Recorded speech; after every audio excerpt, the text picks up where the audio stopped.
welcome, welcome everybody, and welcome to the show. Just muting my phone there. I'll share it in a minute, guys. It's local election time. 24 local authorities are having elections. In that, there's some mayoral elections, and two of them are brand new. That's Greater Lincolnshire, Hull, and East Yorkshire.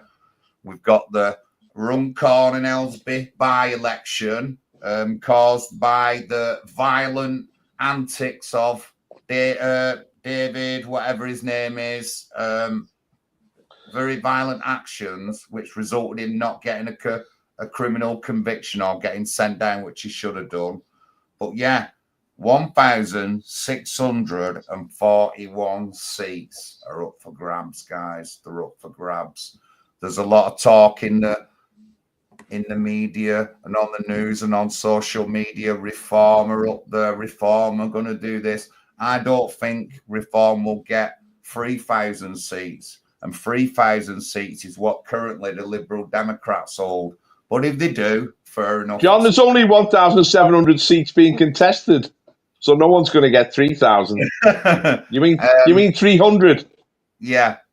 Sorry. And then no. What you mean is at the moment Liberal Democrats hold over 3,000 seats. Yeah. If Reform ever get to that'd be something. But I don't think they're gonna whitewash the elections anyway. But they're gonna do well in certain areas. What I would be looking at, and you can look at this on previous videos I've done, is the independents and the small political parties such as the National Housing Party, how they are going to fare in these elections.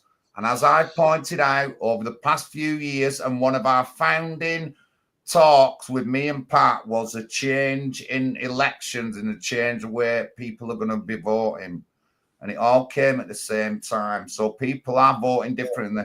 And I'll be looking at them figures for the independents, hyperlocal political parties, them kind of people. I'll be looking at them figures intently after this election, intently. But there's some wicked areas being contested across the country. Reform are really trying to hit into the Hull area, like the Hull and East Yorkshire area.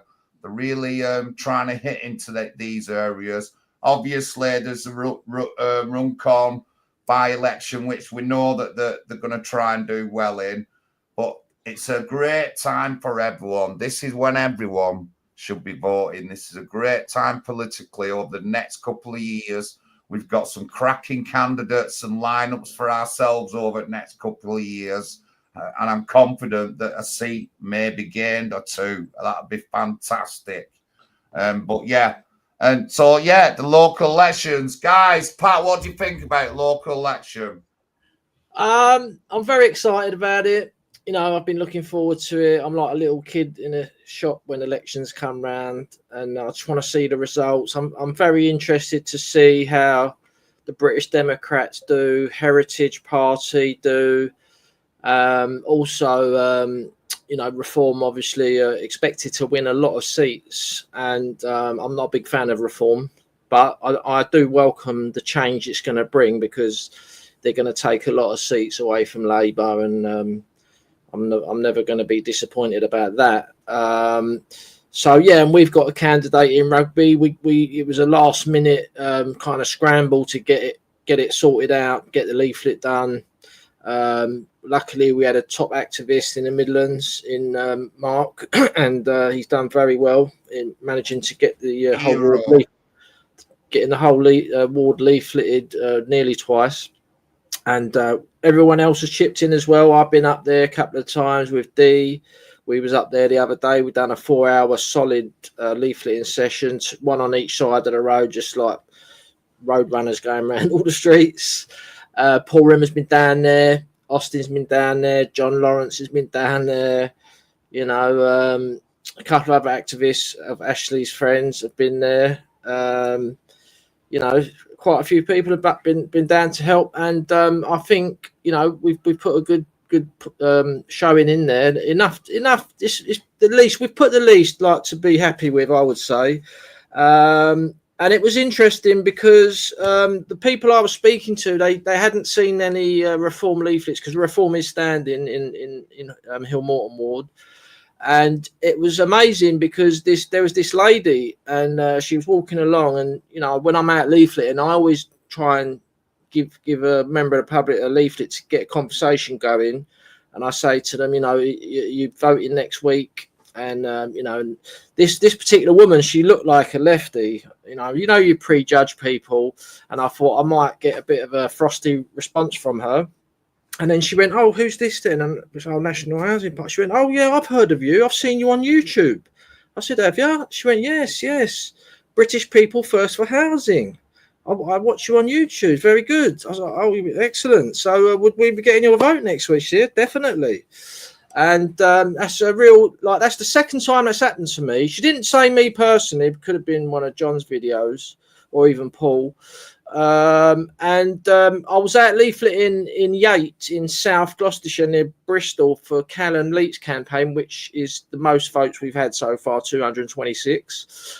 And I was out leafleting there, and I'd made a mistake, and I'd ended up posting a leaflet through a letterbox twice, and the geezer's come running out. And he went, "Oh, you've done this one already, just to let you know." And he said, "I follow you on Twitter. And so all the social media does work. We are well known. People know about us. And I was saying to John earlier, the following year after this election, so between May 2025 and May 2026 next year, this is going to be our biggest year, because we've potentially got 6 people that we can get elected. If all the candidates put the effort in, we could potentially at least get one of them elected. So I'm standing in London with 2 other candidates in my ward. That's 3 candidates. John Lawrence in Oldham, Angela Kingston in Grimsby, and Carl Butler, who's just we've known him for a while, but he made the announcement a few weeks ago that he wanted to stand for us, and we've checked it all out. His local elections next year in Ormskirk, which is just outside of Merseyside. And so we got 6 potential. It's going to be a big year for us, a very important year. So our next officers meeting, which will be next week, is going to be probably the most important meeting we've had so far as a party.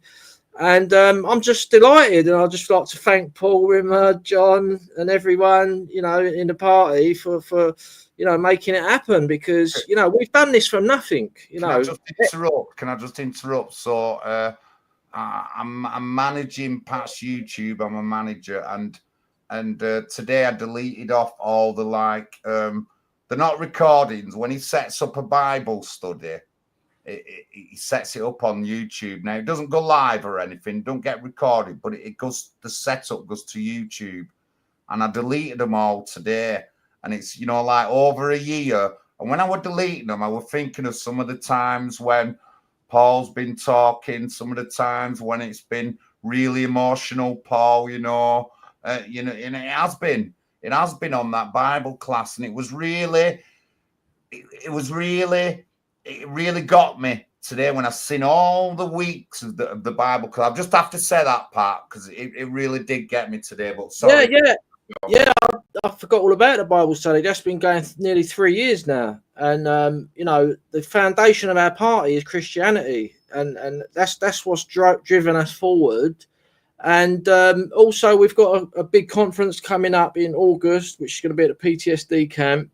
And we call on all members, supporters to try and get down there. It's going to be a great day. You can stay the night before and on the day in a tent and that if you want, because it's camping facilities there.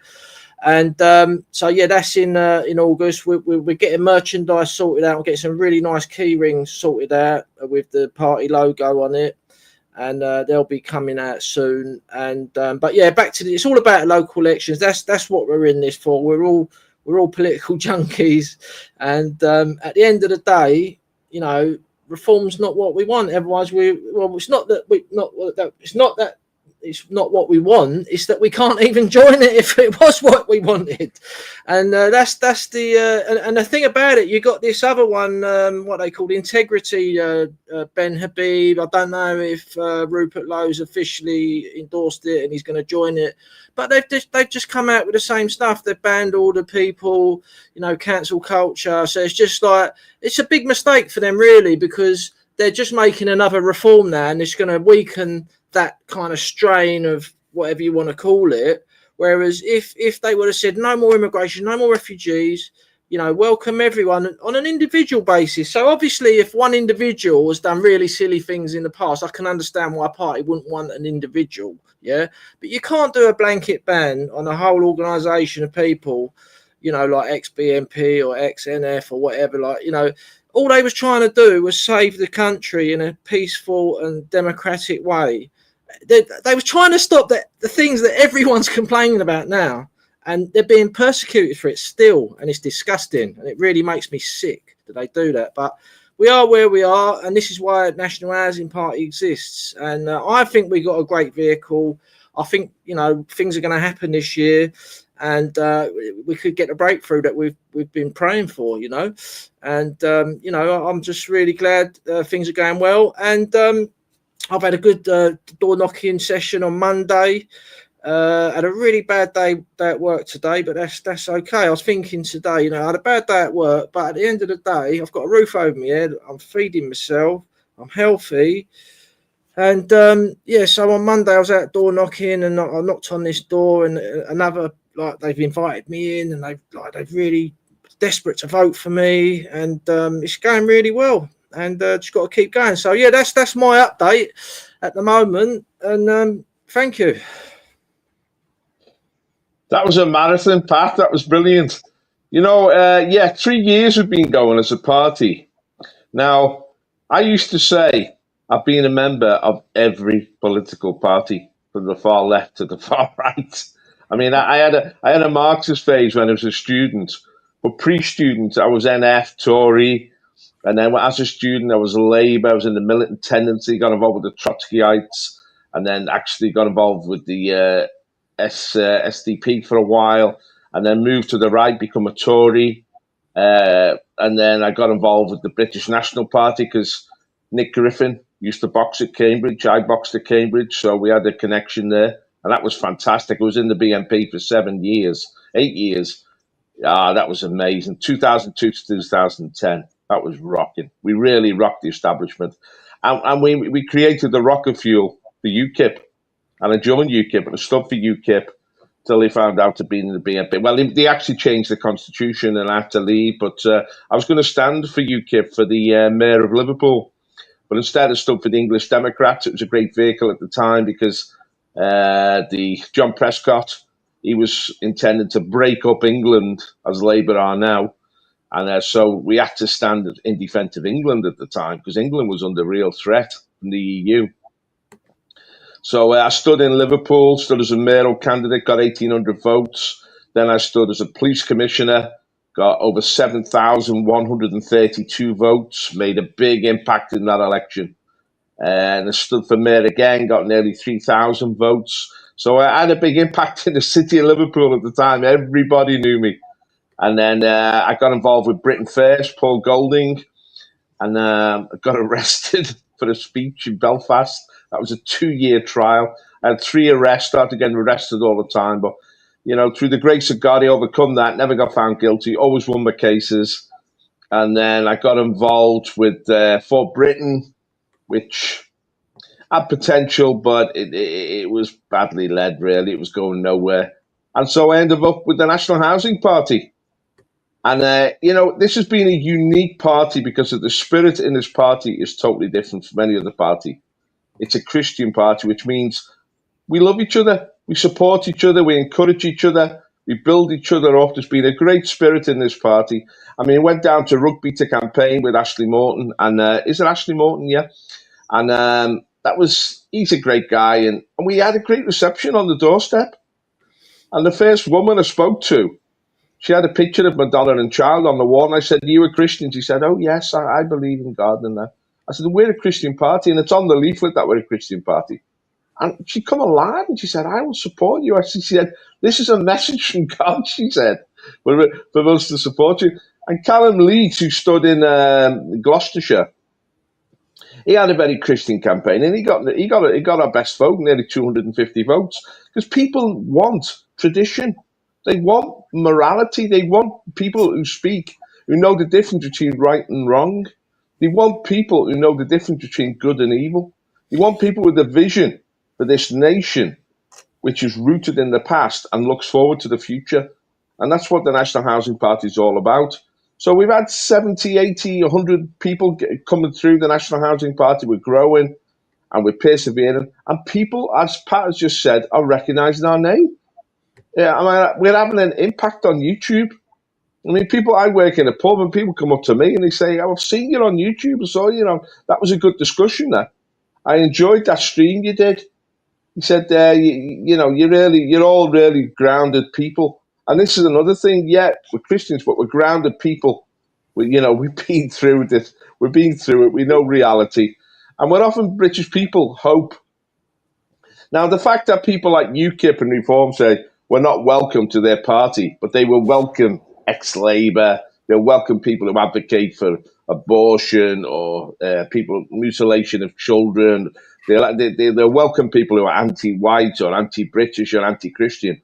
But we're Christian patriots, and they won't welcome us. And this is it. You see, the left-wing media, the Marxist media, the cultural Marxists, they still control the political process in this country. I mean, we've got to move it. I mean, I support reform in these elections because I wanted to move towards a more conservative, a more right-wing political perspective. I want to see patriots being able to speak. Now, the Labour Party is on a mission of mass destruction. They're destroying this nation. I mean, everything they say is a lie. They want to flood this nation with third world immigrants. They want to house them in every neighbourhood in this country.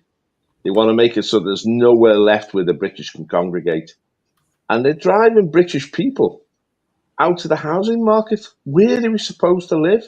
Where are new families supposed to set up home?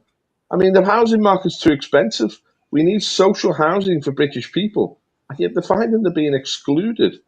And these people who are coming over on boats or planes or trains and claiming asylum, totally bogus, the whole thing, and it needs to be outlawed and stopped straight away. We need to withdraw from the United Nations 1951 Refugee Convention, which forces us to take these people, and from the European Court of Human Rights, which forces us to take these people. We've got to reclaim national sovereignty. If we don't have national sovereignty, we don't rule our own country. Other people rule us and dictate to us and are hell-bent on destroying us. And we're sounding the alarm on this. We might be a Christian party, but we speak the truth, even when it hurts. We're not running from the truth. And this is it. The Labour Party are determined to destroy Britain. And I hope they get a bloody nose in this election. I hope they lose the Runcorn seat. I hope they lose hundreds of council seats. But they're not defending that many, to be honest, because it was like 2017. They didn't win many in those elections at the time. But I hope they lose the mayoral seats. And I hope Reform, obviously, the party that, they're the only alternative, unless there's an independent, unless you're in rugby and you can vote for the National Housing Party. We want to be a mass party. We want to get more people involved. But it's up to the British people to come up to the plate and stand up for their nation again and step out. I really enjoyed campaigning in rugby and just meeting the ordinary people and realising no one's buying the Labour agenda.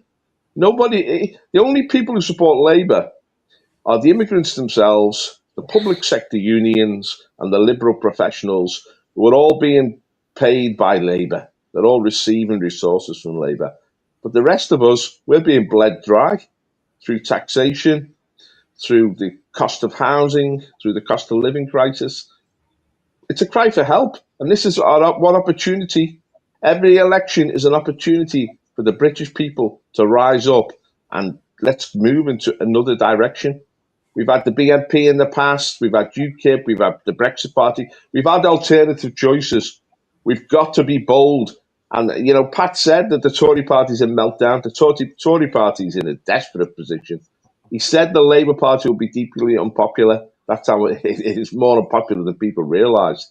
So the whole of politics in this country is moving. It's in free fall. And new forces are emerging. And we're going to be part of the new political scene in Britain in the years ahead. John. Thank you for that. Thank you for that, Paul. And don't forget, everyone, like and subscribe. Follow all our channel, all our links to our X and all that lot. I'm just flicking through X, and Pat's been busy. 1.4 million views on a particular TikTok video. I was like, what? I had to look at it like 3 times to confirm. It said 1.4 million views. Unbelievable, honestly. And he does it. I'll tell you what, Pat does some absolute crackers. Sometimes absolute crackers on X, I tell you. But yeah, please follow and like all our subscriptions and that. So all these elections going on, I just hope people are voting. And the thing that's behind me is the thing that everyone should be looking at and thinking about. Just think about that statement. Just think about what that's going on there. And, you know, like thousands of people don't vote. They really don't. And the areas that do vote are non-English. So what do you expect is going to happen to our communities in our towns? Over 50% every time coldest in Oldham, but it's majority non-white. So do you understand, guys? You're not going to get nothing until you pull your ass out, your finger out your bum, and get voting and be politically active. Now you might think there is other ways to do things, and there is. I will accept that. And take a leaf out of my book. I support a lot of different causes besides being political. So you should do the same. You should do. Oh, Dorothy's in the chat. Dorothy Lord. Oh, Dorothy. Dorothy, I know it's hard, and you have voted, Dorothy. I know you have. And Dorothy's been in a difficult position where she's not been able to, you know, or like the candidates in her area are really negative towards us, but she still votes. She still votes. And she does her best and stuff like that. That's Dorothy Lord in the chat. Good evening, Dorothy. But yeah, we need to pull our fingers out, guys, and get politically active. You can support other things, but getting politically active is one of the main things. And, you know, you all go on about, you know, it's crooked and bent. How do you know if you've never been through the political process? How do you know it's corrupt if you've never stood as a councillor? And I can tell you what, you've got a lot of responsibility and a lot of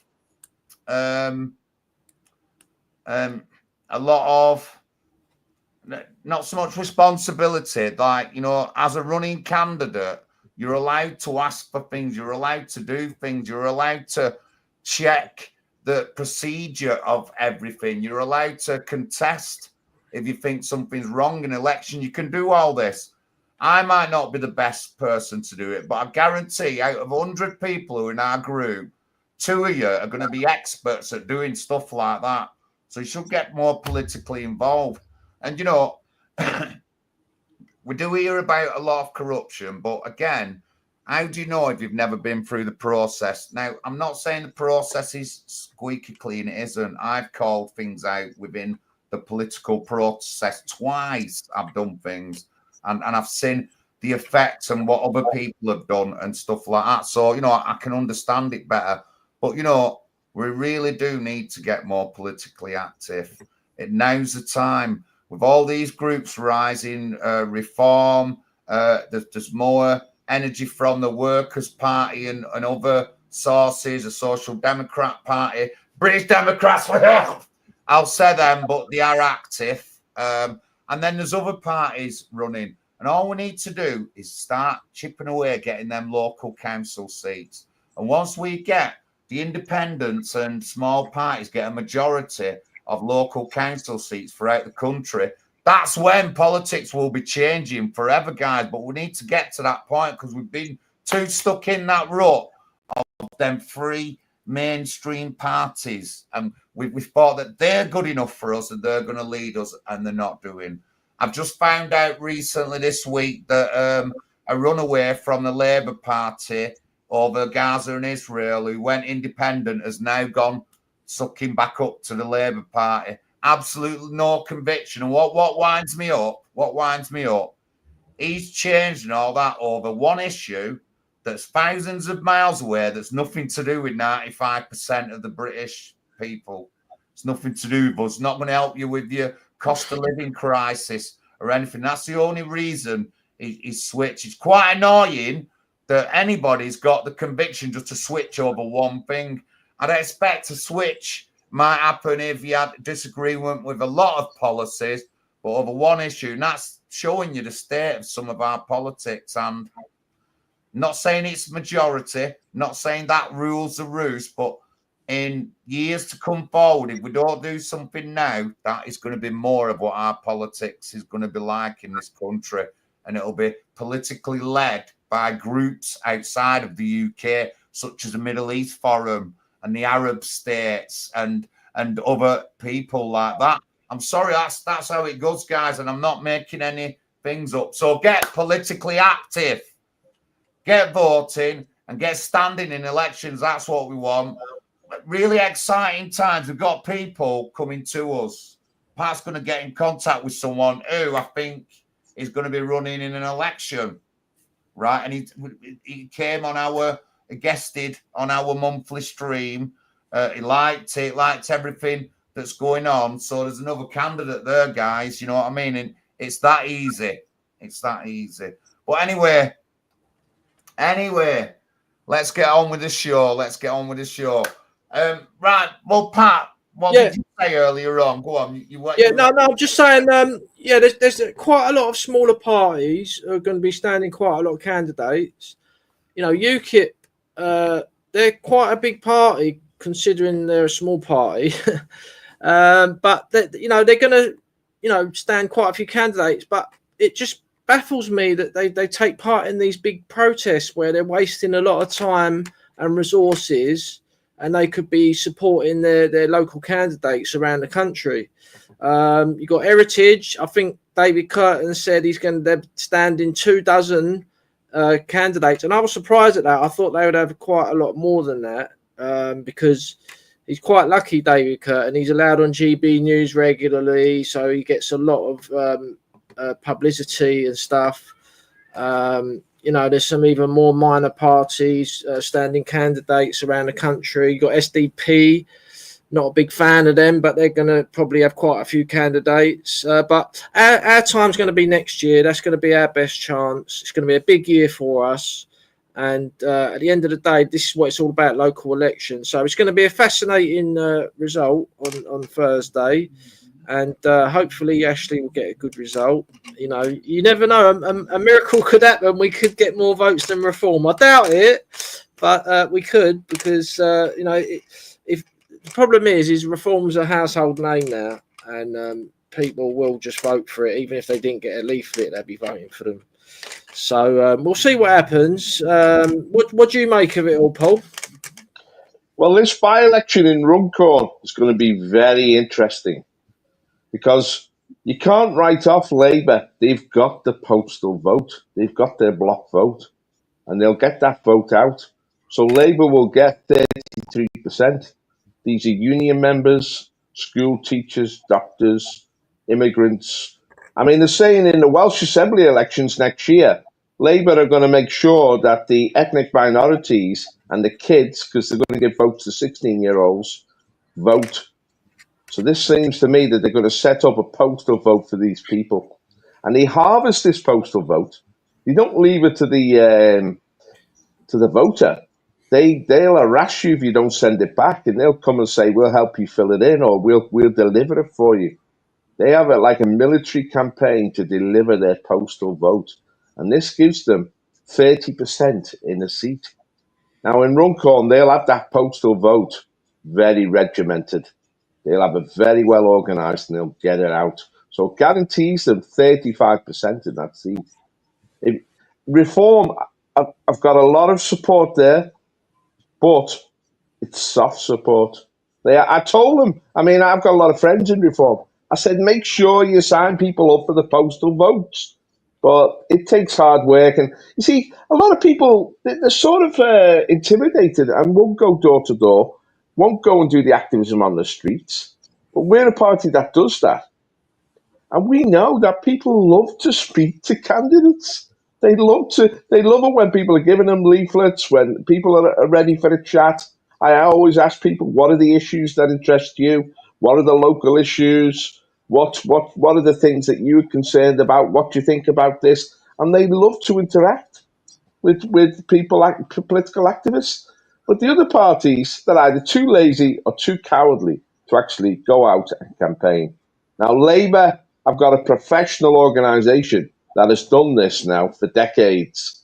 And this is what makes them formidable at elections. They know who their constituency are and they make sure their constituency vote. Now, I've told Reform this, but my impression is most of them are sort of not that committed. They're a bit lazy. Where is Runcorn in the country, Paul? Whereabouts is it? Runcorn is just south of Liverpool, across the Oh, right. Manchester Ship Canal. It's called Halton, the council. It's really part of Merseyside. So I know a lot of people involved. I mean, what's the guy who used to be the deputy leader of UKIP, become the leader? Paul Nuttall.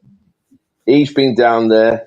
Many other people I know. I'm not going to name them on this stream because this is the Stalinist nature of British politics. You know, you could be stigmatised for being named. Hopefully one day we'll break out of this and we'll get back to freedom in this country like it used to be. But reform there should be more enthusiasm for reform, more boldness, more activism. But I mean, Farage himself, I give him full credit. He's been out there in the front. He's been leading from the front. He's been everywhere, there, and everywhere. And he's made an impact on the media. But you've got to make an impact on the doorstep. And if Labour is signing everybody up for the postal vote, you've got to join them. If you can't beat them, you've got to join them. And so I think in Runcorn it's going to be very, very tight. Because as I say, Reform, I've got a big vote there, but it's a soft vote and it might not turn up on the day. If they'd have got this down in a postal vote, they would guarantee a win here. But I think it's going to be very, very tight in Runcorn. In the mayoral elections, the same story. I mean, it's interesting, the west of the country, it's a three-way split. In the rest of the country, there's, the Greens are making an impact. The Workers' Party, they're actually speaking out a lot on immigration now, the Workers' Party, which is interesting. And of course, you've got all the thing that's going to be interesting is what's left of the Tory party, the Tory rump. I mean, are they going to get over 25%? I mean, in a normal political cycle, they're the opposition. They should be on about 40%, the Tories. But they're going to, I'd be surprised if they get 20% because there's no enthusiasm for the Tories at all. In Runcorn, they're not even campaigning. And a lot of these mayoral seats, they've just handed over the baton to Reform. Now, what is really bizarre is that Labour are now saying to Tory voters, vote Labour to stop Reform. Vote Labour to stop Reform. They're saying that to Tories. That shows you how ridiculous the Tory party's become. So go on, John. So, speaking about official and all that, I get a letter the other week, House of Commons, stamped and all dead thick. Open it up. Mr. John Lawrence, blah, blah, blah. Higginshaw St. Mary's invitation to community meeting with Deborah Abrams, Member of Parliament. And she's Oldham East and Saddleworth. So hold on, just let me get these figures up. This is really important, this. I campaigned against her for the English Democrats way back in 2012 or something like that, John. A long time ago. So it's a parliamentary constituency. and the electorate is 72,997 as of 2023. And she sent a letter to every address or every person, probably every address.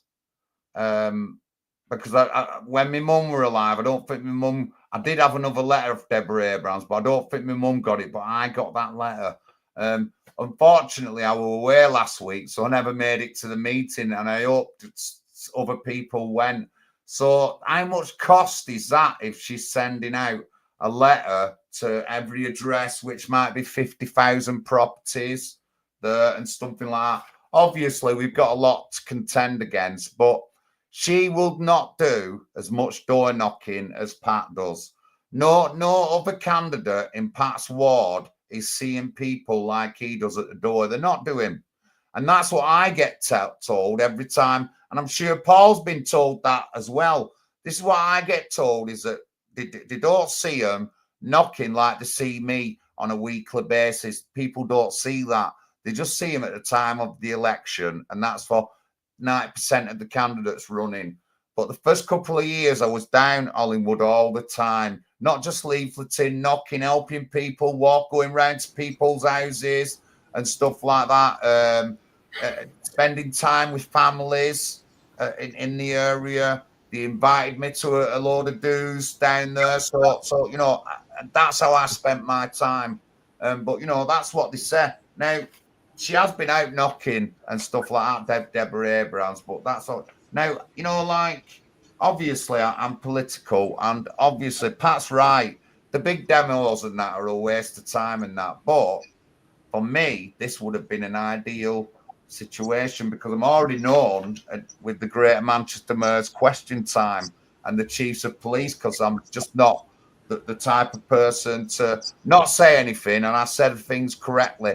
And I point out issues that we have within communities and stuff in Greater Manchester. So, you know, I'm getting more to do stuff like this. Paul's been in these kind of situations in the past where you have to go up against them and stuff like that. But guys, get voting. That's what we need to do. We need to just get voting.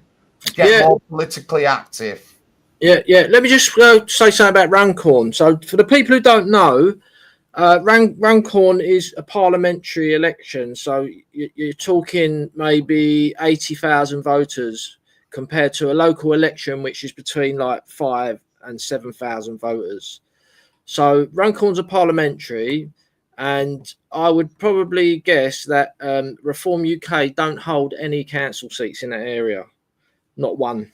And when you're going in for those big elections like that, you need voters who are already regularly voting for you. Now there'll be thousands of regular voters of Labour and Tory, so I don't think Reform's going to get a big vote there, and it's going to be very demoralising for people because everybody's so desperate. I don't think. Why do you say that? But I still think they'll get a vote because he put in a huge campaign, and the Tories have not campaigned. They've handed the baton over to Reform. So the Tory voters, by and large, will vote Reform in Runcorn. It's going to be very close, Pat. What do you predict that Reform will get? I think Reform might just win it, but I've got a feeling that Labour are too well organised.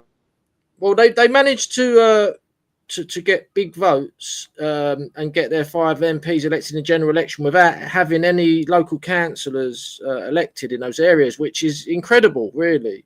And I just don't think they're going to be able to do that again in this election. But you could be right. You know, if all the Tory voters have switched to Reform, but I don't think they're going to win it. You know, it would be good if Labour lost it. But I think people need to, especially Reform, because the reason we're in this mess, that there's no representation across the country of local council seats, is because of Farage. You know, he's messed around for so many years, and we should be in a position like National Rally in France is now, like part of the government. And unfortunately, we're not. And you know, even worse, we're not even allowed to join them. You know, so and I was listening to something earlier on. You know, Farage won't work with the AfD. He won't work with Marine Le Pen, and this is no good. You know, we need to unite. I think it's, you know, that's water under the bridge now. We've got to start from where we are. The thing is, also, I did see something earlier on that the Tories were attacking reform over immigration. They were like really putting a boot in, saying that about illegal immigration, they don't want to deport illegal. And then, apparently Farage has now put a statement out that they're going to do it, but this is all flip flopping. This is just not good enough, and people want. Everybody knows what we need for the last 20 years, and Farage can't seem to come up with the goods. So it's going to be interesting on Thursday. I don't think Reform's going to win in Runcorn. They might do. I don't know, but I'm pretty sure Reform are going to win a lot of council seats, and they'll be taken away. They could be taken away from Labour and Tory, which is both good. So we'll see what happens. It's going to be neck and neck in Reform in Runcorn. It's going to be neck and neck. Reform are in with a real chance there because they've been ahead in all the opinion polls. The people I know who have campaigned for Reform there say they're getting a great reception. There is incredible disillusionment with Labour. The only thing that keeps Labour going is just how professional their campaign is and how much money is behind that professionalism. They've got a lot of professional workers who go out and farm these postal votes. I mean, Reform have got to match that game. See, the thing with Reform, it's not about policy. It's not about what they'll do on this or that. It's how professional their electoral game is. That's what matters at this point. Oh, these policy issues will only matter if they've got a say in government, and that's still a long way off. At the moment, it's all electioneering. It's all about building up a constituency. The wider your constituency, the more votes you get. And so far, I mean, the thing about Farage, although he flip-flops and he pulls in and out, he has won national elections in the European votes and in the referendum, and he has shaped the politics of this country. Because in July, when he decided to run, that brought in the Labour government. That made sure that the Tories were not going to win that election. The previous election, he basically, by pulling out the Brexit Party, he gave Boris Johnson his big majority. So Nigel Farage has been the kingmaker for a long time in British politics. He's been around a long time, since 1992. There's no one to equal him. And beyond that, he's known in every household. He's had success, but he's never held power. The question is, what would he do if he ever got power? How close can he get to power? He's still a long way off. And if he ever did get power, he will need popular support, the way Trump has. The deep state will come against him ferociously, like it does against Trump. Trump needs the MAGA army behind him to give him that foundation and give him that broad base. This is the thing. Farage has really... He's weakened himself by not including the true patriots of this country. He needs the true patriots. If we're going to really redeem this country, we need the people that really care about this country to be involved in the process. And if Farage won't involve us, we will involve ourselves. This is what the National Housing Party is about. We will make our own voice heard. John? Here. So Mike Ainsbury got in with 52% of the vote last time, and everyone else... Reform, second place, plus 13% on the time they ran before, so that's good. 6,000 odd for Conservatives. It's going to depend on the Labour voter, whether the Labour voter doesn't vote Labour. That's what it'll depend on. So if they vote Lib or Lab, that's good because that's the less votes. If they vote for Reform, that's even better. That'll boost Reform up. But I think it's going to be... I don't think Reform are going to win by any major margin, but they will increase the vote for sure. But it all depends on the Labour voter. But guys, honestly, this is just one election across the country, and you don't even have to think about Reform. There's dozens of independents across the country who are going to be getting local council seats in the next couple of elections. I know 3 or 4 in Oldham who've been building up over the past couple of years, and they're going to be getting local council seats next year. There's candidates in Blackpool, there's candidates in Yorkshire, there's candidates in London who are independents and small parties and stuff like us who are going to get local council seats. And then it depends. We can keep them council seats, build up on them. And once we've got 15 council seats out of a constituency, then we're running for Member of Parliament. And we know we'll get it because we've got the backup of all them votes from each of them councils and stuff like that. Honestly, Fields of Independence went in 3 years from, and this is 2 areas, 2 wards, this. They went for, in 3 years, went from 1 councillor to 5 in 3 years. That's Fields of Independence. And there's other local independent groups and parties like ours who are gaining seats and gaining seats. It'll be interesting to watch. Remember, when you're watching the election results, they'll just flash up blue, red, and a bit of that blue, red, and a bit of green. What you should be looking at, some of the details at the bottom. Look at the percentage of the independents. But we will talk about that on next week's stream. Let me say something about postal votes, John, when you're finished. Go on. Yeah, so someone in the comments said something about postal votes are corrupt or something, yeah? And at the end of the day, it is much better to get your voters on the postal vote. This is what Labour do, like Paul said. And the reason why postal votes are so good for our party, so I've managed to get quite a lot of people on the postal vote in my ward.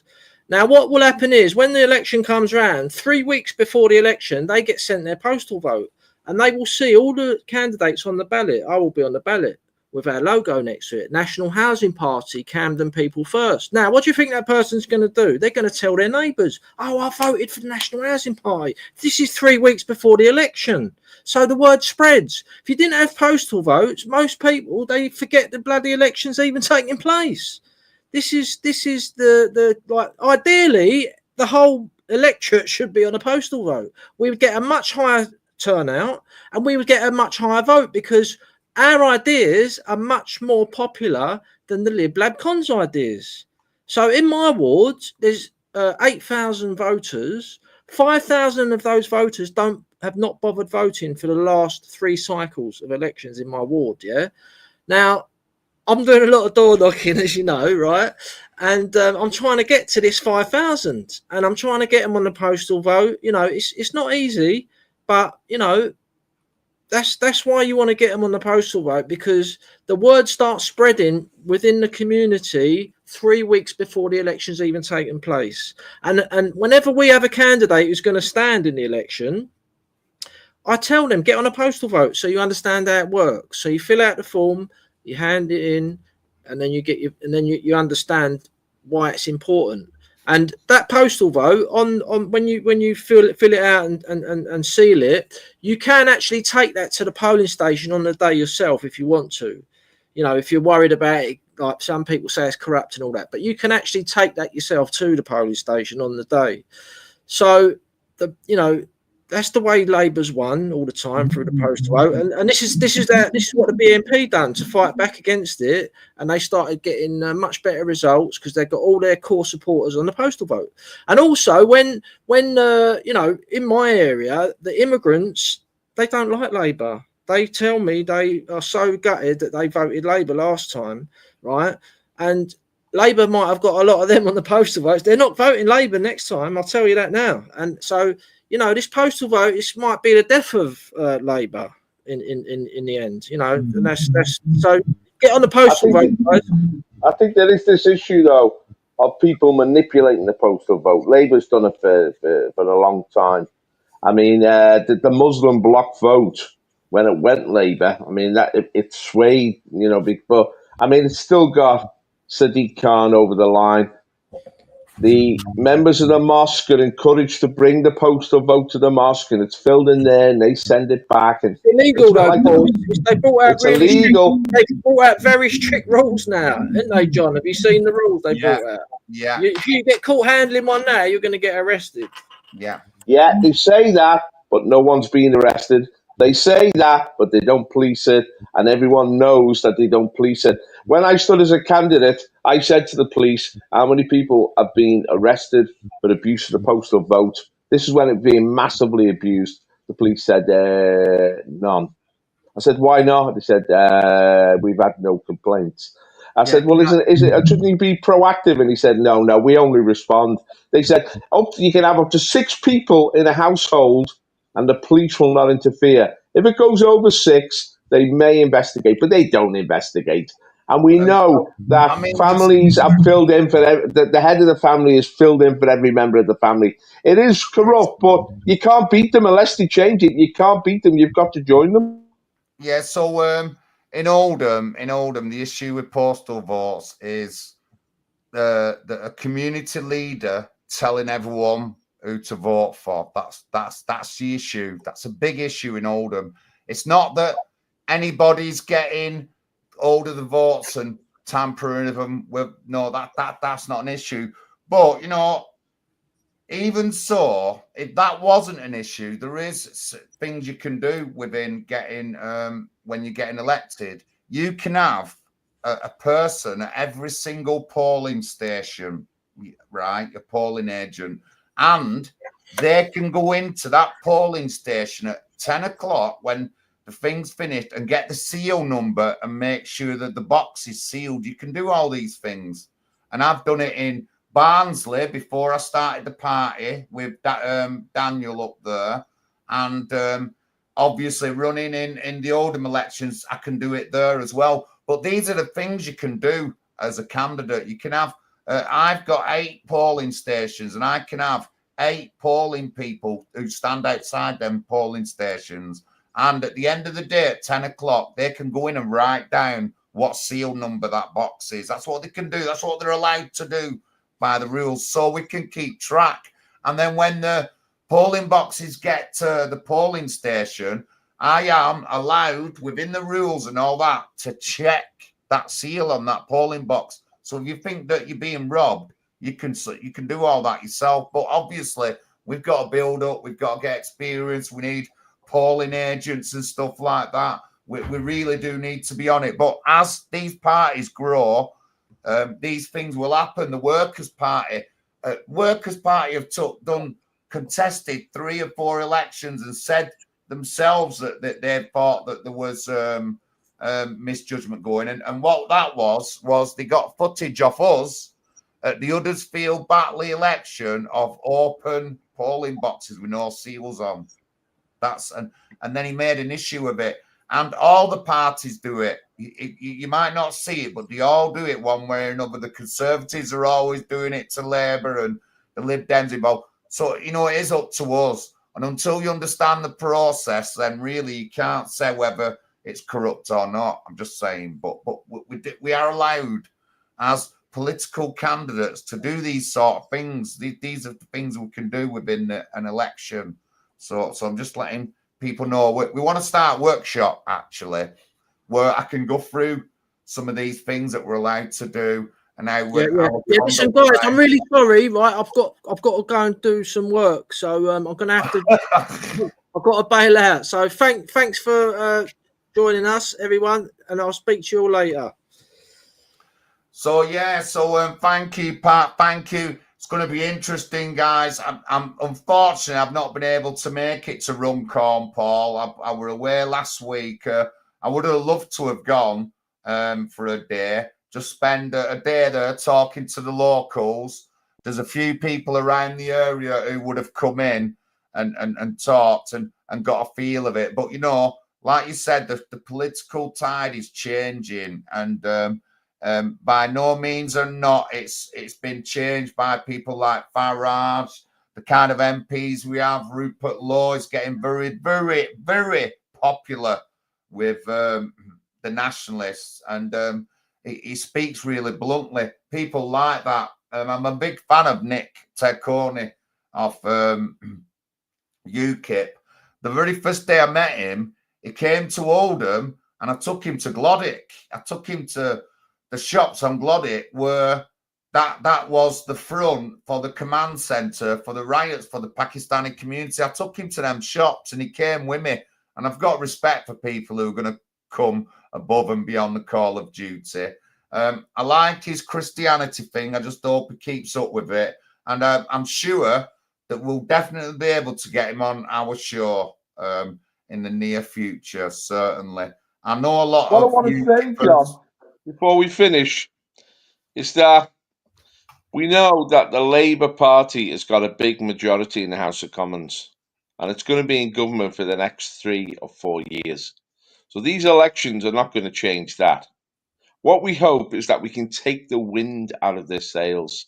We can show the Labour Party how unpopular they are. We're looking at what they did to the pensioners, and they're even carrying this on now. They're extending it over winter fuel payments. They've started the attack on the disabled. They're going to start to dismantle the welfare state. They've sent billions to this pointless war in the Ukraine. They're going to spend tens of billions on this incredibly destructive net zero, which is really hitting British industry hard. They're bringing in mass immigration at a level we've never seen now.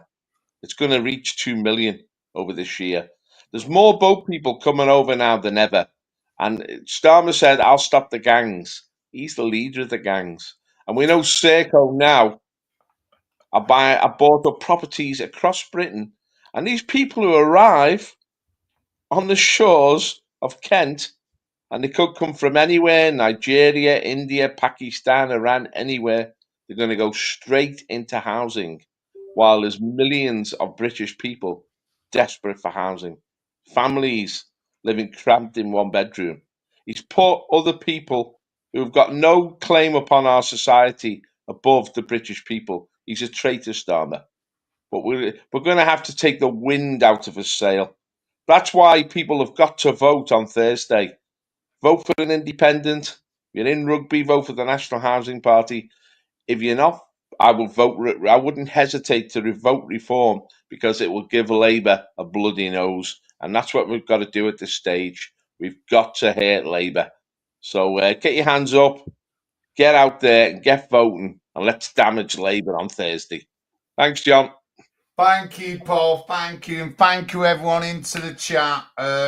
Thank you, Andrew. Yeah, independent or reform. Good man, good man. Good man, yes. Pleased, but thank you, everyone. Don't forget, follow the likes and descriptions, please. If you've got any time, guys, those watching through YouTube, will you go through some of the videos, maybe some comments and shares? I've got a lot of nice videos up. Some of my shorts have had like 1 million views and stuff like that. Get some comments. I know some of you have as well, but please get into our social media, our party description. I've just put it in the chat earlier on. National Housing Party, join us. There's no harm in joining us. And if you think you can stand up as a character, and it's not difficult once you get into it, stand up as a character and be counted. We've got heroes. We've got heroes. And this week's heroes is Ashley Morgan and our very own Mark from down south. Both heroes. One a candidate and one who's done all leafleting. Top guys. Check y'all, and I'll see y'all next week. Thank you very much.